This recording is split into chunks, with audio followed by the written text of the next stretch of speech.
High, কি অবস্থা সবার? এখন বাজে দুপুর 2টা আর আমার রেডি হতে হবে ভার্সিটি যাওয়ার জন্য, তাও এই গরমে। তো কিছু তো করার নাই, রেডি তো হতেই হবে। তার জন্য আজকে এই কুর্তিটা পরবো। আর এটা আমি 1000 টাইম পরে ফেলছি, এখন আরও 1000 টাইম পরা বাকি। দেন একটু ময়শ্চারাইজার, একটু সানস্ক্রিন অ্যাপ্লাই করে নিলাম, কারণ একটু তো সাজুগুজু করতেই হবে, না হলে নিজের কাছেই কেমন লাগে। তো পাউডার অ্যাপ্লাই করার সময় ভাবতেছিলাম জাস্ট ফর 1 ক্লাস আমার এতটা স্ট্রাগল করা লাগতেছে। দেন একটু মাস্কারা অ্যাপ্লাই করে নিলাম, না হলে আমার নিজের কাছে নিজেকে পেশেন্ট ফিল হয়। দেন আমি ভাবছিলাম একটু ক্যামেরা দেখে লিপ লাইনারটা ড্র করবো, বাট আমার দ্বারা হচ্ছিল না। অনেক দিন ভিডিও করি না, আমার অভ্যাসটাও চলে গেছে। তারপর আমি অফ ক্যামেরাতে লিপস্টিক লাগাই আসলাম, দেন একটু চুলটা সেট করে নিলাম। দেন আমি 10 মিনিট লাগাই জাস্ট ইয়াররিংটা খুঁজছি। দেন একটা ছোট্ট ইয়াররিং আমার পছন্দ হয়েছে, ওটাই আমি পরে নিলাম।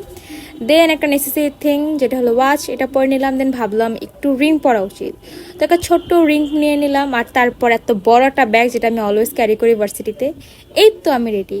আর আপনারা কি ভাবছেন আমি খোলা চুলে আমি ভার্সিটি যাবো? অবশ্যই না, আমি চুলটা পরে বেঁধে দেন ভার্সিটিতে গেছি। তো আজকের জন্য এতটুকুই, আল্লাহ হাফেজ।